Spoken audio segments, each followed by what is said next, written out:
Hello दोस्तों, स्वागत है आप सबका मेरे यूट्यूब चैनल रोहिणी क्लासेस में। तो हम जो है इकोनॉमिक्स जो है क्लास 11th का जो है चैप्टर पढ़ रहे थे निर्धनता। और इसको हमने जो है पढ़ा था कि निर्धनता होती क्या है, निर्धन कौन है, इसके बारे में हमने बात की थी। ठीक है, दो लोगों का उदाहरण के माध्यम से हम लोगों ने इसके बारे में बात किया था। और आज हम बात करेंगे निर्धनता रेखा के बारे में। तो चलिए बिना किसी देरी के स्टार्ट करते हैं। तो बात करेंगे निर्धनता रेखा के बारे में। देखिए, निर्धनता रेखा होती क्या है, इसको समझने का आप लोग प्रयास करिए। निर्धनता रेखा जिसे हम कहते हैं पॉवर्टी लाइन, यानी कि गरीबी रेखा।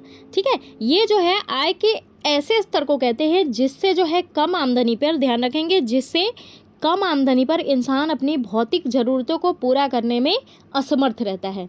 ठीक है, और ये जो गरीबी रेखा है ना, अलग अलग देशों में अलग अलग होती है। आप अगर बात कर लीजिए अमेरिका के रेफरेंस में, तो निर्धनता रेखा जो है भारत में जो मान्य निर्धनता रेखा, इससे काफ़ी ऊपर है। ठीक है, तो इतना आपको ध्यान रखना है। और अगर मैं आपको बताऊं कि ये जो निर्धनता रेखा है, ठीक है, ये जो है आपको पता चल गया कि कम आमदनी होने पे इंसान अपनी भौतिक ज़रूरतों को नहीं, अलग अलग देश में अलग अलग होती है। ठीक है, तो यानी कि अगर किसी व्यक्ति की आय राष्ट्रीय औसत आय से 60% से कम है, तो वो व्यक्ति जो है गरीबी रेखा के नीचे जीवन व्यतीत करने वाला माना जाता है। ठीक है, ये चीज़ है। आइए अब इसका हम परीक्षण करके निर्धनता रेखा कैसे निर्धारित होती है। निर्धनता मापन की कई विधियां होती हैं। एक विधि तो न्यूनतम कैलोरी उपभोग के मौद्रिक मान, यानी कि प्रति व्यक्ति व्यय के निर्धारण से होती है। ठीक है, आप अगर इसके अनुसार बात करिए तो ग्रामीण व्यक्ति को 2400 कैलोरी और शहरी व्यक्ति को 2100 कैलोरी का न्यूनतम उपभोग मिलना चाहिए। अब आप ये सोच रहे होंगे कि ग्रामीण व्यक्तियों को ज़्यादा, शहरी व्यक्तियों को कम क्यों। देखिए, ग्रामीण व्यक्तियों का जो फिजिकल वर्क है ना, वो ज़्यादा होता है तो उनको कैलोरी भी ज़्यादा चाहिए। शहरी व्यक्तियों का मेंटल वर्क ज़्यादा होता है तो उनको थोड़ी सी कैलोरी कम चाहिए। ठीक है, 2011-12 में निर्धनता रेखा को ग्रामीण क्षेत्रों में 816 रुपये प्रति व्यक्ति जो है प्रति माह उपभोग के रूप में, और शहरी क्षेत्रों में 1000 रुपये प्रति व्यक्ति प्रति माह के रूप में परिभाषित किया गया। यानी कि हमारी सरकार जो है निर्धन परिवारों की पहचान के लिए मासिक प्रति व्यक्ति आय उपभोग व्यय को परिवार की आय का द्योतक के रूप में प्रयोग करती है। पर क्या आप इस विधि को देश में निर्धन परिवारों की पहचान का उपयुक्त तरीका मानेंगे? देखिए, अनेक जो इकोनॉमिस्ट हैं उनका मत ये है ना कि ये जो तंत्र है, इसमें सबसे बड़ी समस्या ये है कि ये जो है सभी निर्धन को एक वर्ग में मान लेता है, और जो निर्धन से भी अति निर्धन है और अन्य निर्धनों में कोई अंतर ही नहीं करता है। ठीक है, और ये विधि भी मुख्यतः भोजन और कुछ चुनी हुई वस्तुओं पर व्यय जो है आय का प्रतीक मानती है। पर अर्थशास्त्रियों को इस बात पर भी आपत्ति है।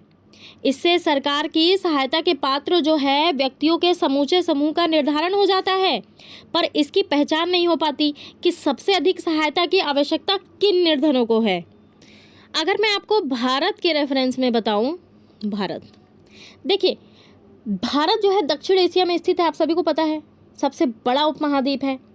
अब पूर्ण रूप से ये कहाँ है? उत्तरी गोलार्ध में स्थित है। ठीक है, भौगोलिक दृष्टि से ये जो है विश्व में 7वां सबसे बड़ा देश है, लेकिन जनसंख्या की दृष्टि से तो दूसरा सबसे बड़ा देश है ना। तो भारत के जो है पश्चिम में पाकिस्तान, उत्तर पूर्व में चीन, नेपाल, भूटान, पूर्व में बांग्लादेश, म्यांमार स्थित है। ठीक है, और हिंद महासागर जो है में इसके दक्षिण पश्चिम में मालदीव, दक्षिण में श्रीलंका, दक्षिण पूर्व में इंडोनेशिया से भारत की सामुद्रिक जो है सीमा लगती है। आपको ये सब पता है। ठीक है, हम जो है ज्योग्राफी में बहुत अच्छी तरीके से पढ़ेंगे। लेकिन आज देखिए भारत की स्थिति क्या है गरीबी के मामले में। भारत जो है गरीबों का देश कहा जाता है। गरीबी का स्तर इतना उच्च हो चुका है कि मैं क्या बताऊं। लोग खाने के लिए क्योंकि रोजगार है नहीं, है ना, तो लोग बेरोजगार है, तो वो अपना रोटी कपड़ा मकान कैसे इकट्ठा करेंगे, कैसे संजोएंगे।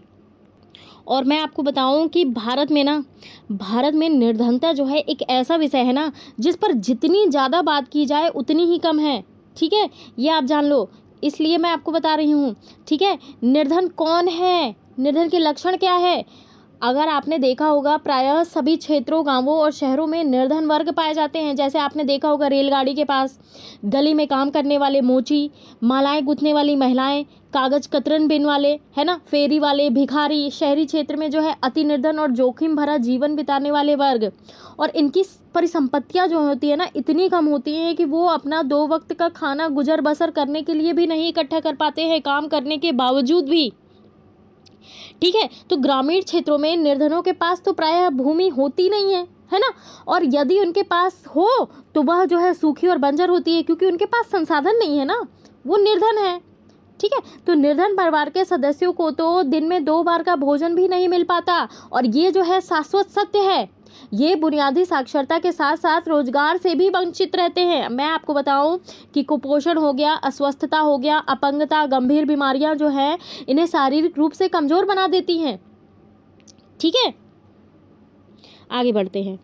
आय और संपत्ति स्वामित्व के अतिरिक्त भी कई और कारक हैं जो निर्धनता से संबंधित माने जाते हैं, जैसे बुनियादी शिक्षा, स्वास्थ्य सेवा, पेयजल, स्वच्छता, ये सब की सुलभता। ठीक है। वर्तमान में निर्धनता रेखा का निर्धारण करने वाला जो तंत्र है इन सामाजिक कारकों पर भी ध्यान नहीं देता, जो कि निर्धन को जन्म देकर इसे निरंतर बनाए रखते हैं, जैसे निरक्षरता, अस्वस्थता, संसाधनों की उपलब्धता, भेदभाव, नागरिक और राजनीतिक स्वतंत्रताओं का अभाव। ठीक है। तो ये जो निर्धनता का निवारण है, निर्धनता का उपचार है, इन योजनाओं का ध्येय तो मानवीय जीवन में सर्वांगीण सुधार होना चाहिए। ठीक है। उसमें ये बात तो अवश्य होनी चाहिए कि मनुष्य क्या बन सकता है, क्या कर सकता है। लेकिन मैं अगर आपको प्रेजेंट टाइप के सिनेरियो की बात करूं तो आज क्या हो रहा है, सरकार गरीबों को, वंचितों को क्या कर रही है, राशन बांट के फुर्सत हो जा रही है, लेकिन उन्हें रोजगार कहाँ मिल रहा है। उन्हें घर बैठे आप कुछ मात्रा में राशन दे दोगे तो क्या होगा, इससे क्या इस चीज़ का कोई उपाय है। आप उन्हें रोजगार दो ताकि वो खुद जो है काम करके कमाएं और अपना जो है परिवार चलाएं। ठीक है। और इस दृष्टि से विकास का अर्थ होगा व्यक्ति के कर्म पथ की बाधाओं का निवारण, जैसे उसे निरक्षरता, अस्वस्थता, संसाधनहीनता, नागरिक और राजनीतिक स्वतंत्रता के अभाव, इन सब से मुक्ति दिलाना। ना कि ये कि उन्हें आप राशन बांट दो, गल्ला बांट दो, बस फुर्सत कि वो अपना जो है खा पी लेंगे, फुर्सत नहीं। उन्हें साक्षर बनाइए, उन्हें स्वस्थ बनाइए, उन्हें संसाधन सहित बनाइए, उन्हें भारत का नागरिक बनाइए, राजनीतिक रूप से स्वतंत्रता दीजिए उन्हें। ये होगा जो है गरीबी मिटाना। ठीक है। तो यानी कि हमारी सरकार का दावा है कि समृद्धि की उच्च दर, कृषि उत्पादन में वृद्धि, ग्रामीण क्षेत्रों में रोजगार और 1990 के दशक का जो आर्थिक सुधार कार्यक्रम था, इसने निर्धनता के स्तर में काफ़ी कमी की है। लेकिन अनेक अर्थशास्त्रियों को सरकार के इस दावे पर संदेह है। उनका मत ये है ना कि जिस प्रकार आंकड़े एकत्र किए जाते हैं, यानी कि जिन वस्तुओं का उपभोग जो है समूह यानी कि टोकरी में शामिल किया जाता है, निर्धनता रेखा के आकलन की कार्यविधि और निर्धन की संख्या भी जो है उसी अनुसार जो है हेराफेरी की जाती है। ठीक है। कहने का मतलब ये है कि जो ये निर्धनता का आकलन है, इसकी सरकारी विधियों की सीमाओं के कारण अनेक विद्वानों ने वैकल्पिक विधियों का प्रयोग करने के प्रयास किए हैं। इनमें से नोबेल पुरस्कार से सम्मानित अमर्त्य सेन ने एक सूचकांक का विकास किया है, जिसे सेन सूचकांक का नाम दिया जाता है। और इसके अतिरिक्त ना निर्धनता अंतराल सूचकांक और वर्गित निर्धनता अंतराल उपकरणों का भी प्रयोग किया जाता है, और इसके विषय में हम जो है आगे विस्तार से पढ़ेंगे। आइए हम थोड़ा सा रुझान के बारे में बात कर लेते हैं। गरीबी की संख्या लाखों में, इधर जो है सन दिया गया है और इधर जो है संख्या लाखों में है। ठीक है। और इधर जो है प्रतिशतता में अनुपात है। यहाँ पे देखिए 2011 में बेशक ही जो है गरीबी बढ़ते बढ़ते घटी है, लेकिन अगर मैं 2022 के रेफरेंस में बात करूंगी तो गरीबी का स्तर जो है वो बढ़ा है। तो यहीं पे मैं आगे बढ़ने से पहले आपको ये बताना चाहूँगी कि निर्धनता सूचकांक जो है इसके बारे में थोड़ा सा मैं बनाना चाहूँगी। हाल ही में नीति आयोग, योजना आयोग का नाम बदल के नीति आयोग कर दिया गया है ना, ये मैंने आपको बताया है। ठीक है, प्रीवियस वीडियो में। तो इसने जो है इस आयोग ने बहुआयामी गरीबी सूचकांक यानी कि MPI, ठीक है, जो है जारी किया है। और इससे पहले जो है संयुक्त राष्ट्र विकास कार्यक्रम यानी कि UNDP और Oxford poverty and human development initiative जो है जारी किया करता था सूचकांक। ठीक है। तो MPI जो है गरीबी को उसके कई आयामों में मापने का प्रयास करता है। वास्तव में आपको मैं अगर बताऊं तो ये जो है प्रति व्यक्ति खपत व्यय, ध्यान रखेंगे, प्रति व्यक्ति खपत व्यय के आधार पर मौजूदा गरीबी के आंकड़े जो है ये प्रदान करता है। और अगर मैं MPI की बात करूं, ठीक है, एमपीआई की अगर मैं बात करूं तो 109 देशों में भारत की स्थिति जो है 66वीं है। क्या है? 66वीं रैंक है। अब आप इससे समझ सकते हैं कि भारत की स्थिति कितनी दयनीय है। ठीक है, एमपीआई रैंकिंग में भारत की स्थिति में सुधार के लक्ष्य के साथ व्यापक सुधार संबंधी कार्य योजनाओं को तैयार करने के लिए ना विश्व स्तर पर गठबंधन के साथ साथ भारत के लिए एक व्यवस्थित एमपीआई सुनिश्चित करना है। ठीक है, ये चीज़ है। कार्यप्रणाली वगैरह कैसी होती है इसको जो है हम आगे पढ़ेंगे। आगे बढ़ते हैं, बात करेंगे हम भारत में निर्धनों की संख्या। देखिए, जब निर्धनों की संख्या का अनुमान निर्धनता रेखा से नीचे के जो है जनानुपात यानी कि लोगों के अनुपात द्वारा किया जाता है तो हम जो है व्यक्ति गणना अनुपात विधि उसे कहते हैं। यानी कि ये आप संभवतः भारत में बसे निर्धनों की कुल संख्या जानना चाहोगे, वे कहाँ रहते हैं और क्या पिछले कुछ वर्षों में उनकी संख्या या अनुपात में कमी आई है या नहीं। जब इस प्रकार की तुलना जो है ना सामान्यतः अनुपातों और प्रतिशतों मतलब एग्जैक्ट आप नहीं वो कर सकते, या तो आप अनुपात में मात्रांकित करेंगे या फिर प्रतिशत में, तब हमें व्यक्तियों की निर्धनता के विभिन्न स्तरों और विभिन्न प्रांतों में जो है समय समय पर उनके प्रसार की जानकारी प्राप्त होती है। ठीक है, और निर्धनता विषयक आधिकारिक आंकड़े जो है नीति आयोग उपलब्ध कराता है। अभी जैसे मैंने बताया कि एमपीआई, और ये जो आंकड़े हैं राष्ट्रीय प्रतिदर्श सर्वेक्षण संगठन, और ये संगठन जो है अब राष्ट्रीय सांख्यिकी कार्यालय बन गया है। ठीक है, इसके द्वारा उपभोग व्यय के आधार पर आकलित किया जाता है, एग्जाम में पूछा भी जाता है। ठीक है, तो चार्ट के माध्यम से हमने देख लिया है। आगे बढ़ते हैं। अब देखिए 1973 से 2012 तक में जो है सबसे ज़्यादा गरीब राज्य देखिए कौन से हैं, आपको मैप में ही देख के समझ में आ रहा होगा। और यहाँ पे देखिए ये जो है डार्क ब्लैक से है ये 1973-74 का डेटा है, और ये वाला जो है ये 2011-12 का डेटा है। तो कहने का मतलब ये है कि आप अगर बात करें 2000 के दशक की तो इसके आरंभ में ही ना जहाँ ग्रामीण क्षेत्रों में निर्धनों की निरपेक्ष संख्या में कमी आई, वहीं शहरी क्षेत्रों में उनकी संख्या कुछ और वृद्धि दिखाई पड़ी। और वैसे शहरी और ग्रामीण दोनों ही क्षेत्रों में निर्धनों की संख्या अनुपात निरंतर कम हुआ है। और आप ये देख सकते हैं कि 1973-2012 की अवधि में निर्धनों की संख्या व अनुपात दोनों ही कम हुए हैं। लेकिन इन दोनों परिणामों में जो है गिरावट का स्वरूप बहुत ही उत्साहवर्धक नहीं है। देश में निर्धनता की जो निरपेक्ष संख्या है इसकी तुलना में ये अनुपात बहुत धीमी गति से नीचे आ रहा है। और अब तो मैं बताऊं कि अगर 2022 का डेटा आप लोगे तो ये बढ़ा है।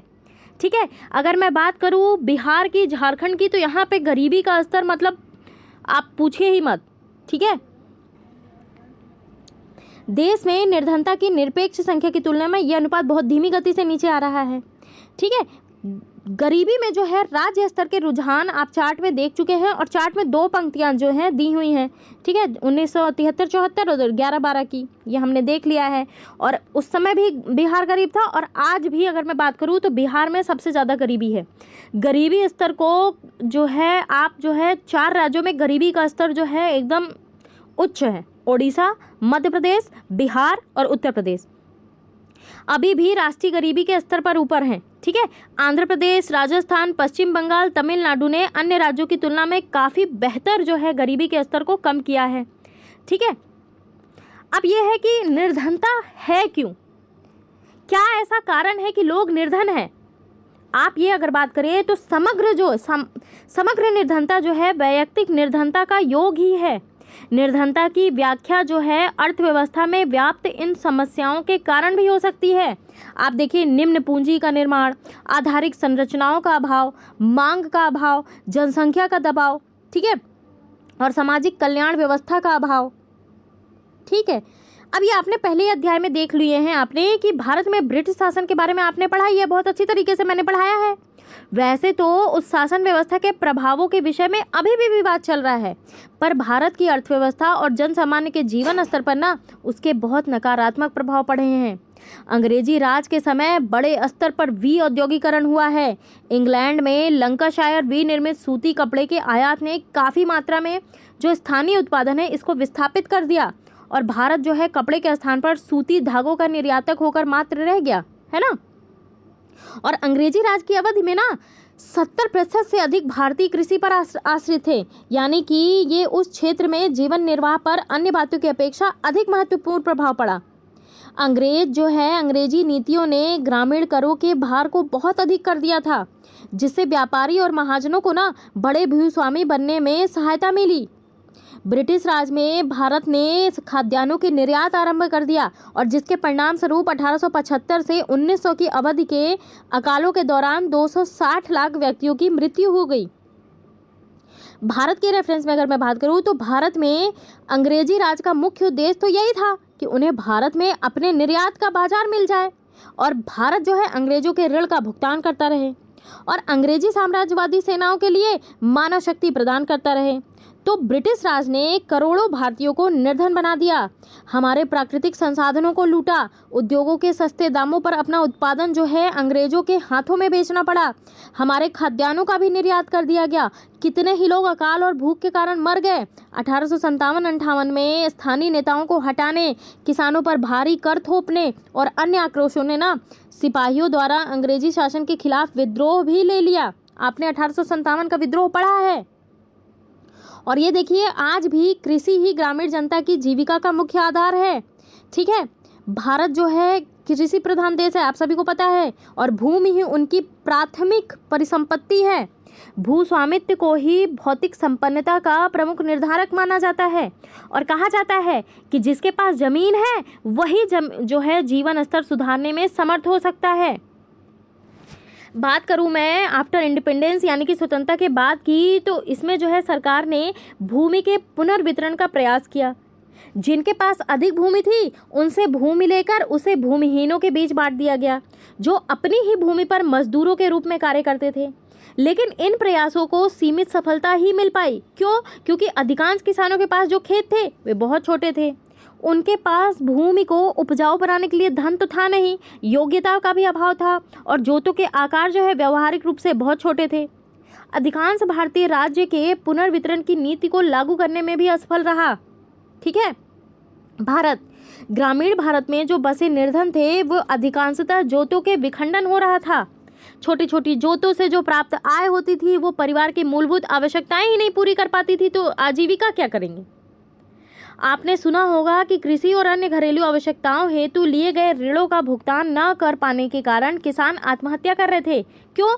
क्योंकि उनकी फसलें सूखे और प्राकृतिक आपदाओं के कारण नष्ट हो रही थी। अनुसूचित जाति और जनजाति के अधिकांश सदस्यों के जो है उभरते हुए रोजगार के अवसरों में इसलिए भागीदारी नहीं कर पा रहे थे ना, क्योंकि उनके पास इसके लिए आवश्यक ज्ञान और कौशल की कमी थी। भारत में अधिकांश शहरी निर्धन का एक बड़ा वर्ग वे हैं जिन्होंने रोजगार और जीविकोपार्जन की तलाश में शहरी क्षेत्रों में प्रवसन किया, यानी कि गाँव से आके शहरों में रहने लग गए।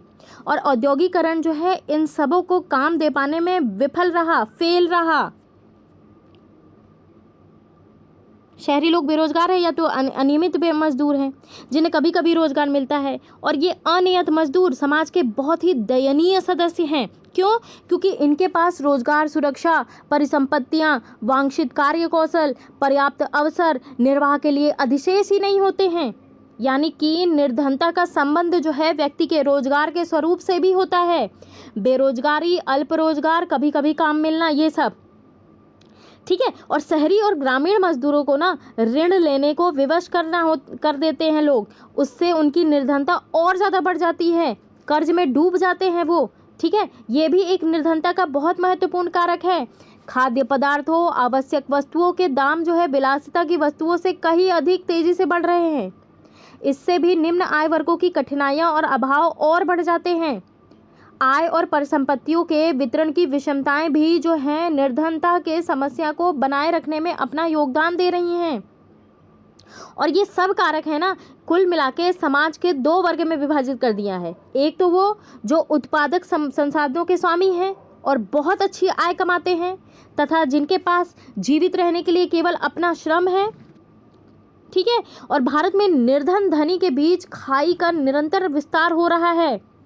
निर्धनता देश के समक्ष एक ऐसी बहुआयामी चुनौती है ना, जिसका युद्ध स्तर पर सामना जो है करने की आवश्यकता है। लेकिन मुझे नहीं लगता कि सरकार जो है युद्ध स्तर तो क्या सामान्य स्तर पे भी प्रयास कर रही है। आई डोंट थिंक सो, क्योंकि बेरोजगारी बढ़ रही है, गरीबी बढ़ रही है, अस्वस्थता बढ़ रही है, सब चीज़ बढ़ ही रहा है। युद्ध स्तर तो नहीं, सामान्य स्तर पे भी काम नहीं हो रहा है। ठीक है। तो हम सबको ये प्रयास करना चाहिए कि लोगों को जो है रोज़गार मिल पाए, ताकि वो अपनी आजीविका यानी कि जो उनका बेसिक नीड है वो तो अपना पूरा कर सके। ठीक है। तो आज के लिए इतना ही। इसके बारे में जो है यानी कि निर्धनता का निवारण जो है, इसकी नीतियों और कार्यक्रम को जो है हम अगले पार्ट में बात करेंगे कि निर्धनता को कम कैसे किया जा सकता है। इसके बारे में हम जो है डिटेल वे में स्टडी करेंगे और पढ़ेंगे इसका निष्कर्ष क्या निकला, और लगाएंगे इस चैप्टर के क्वेश्चन आंसर, और अगले पार्ट में मैं ये चैप्टर समाप्त कर दूंगी। तो कैसा लगा ये वीडियो ज़रूर आप मुझे बताइए। चैनल पे आप नए हैं तो सब्सक्राइब ज़रूर कर लीजिए, क्योंकि ये आपके लिए बेनिफिशियल है, और वीडियो को शेयर कर दिया करिए। आज के लिए इतना ही, मिलते हैं अगले वीडियो में। Thank you very much.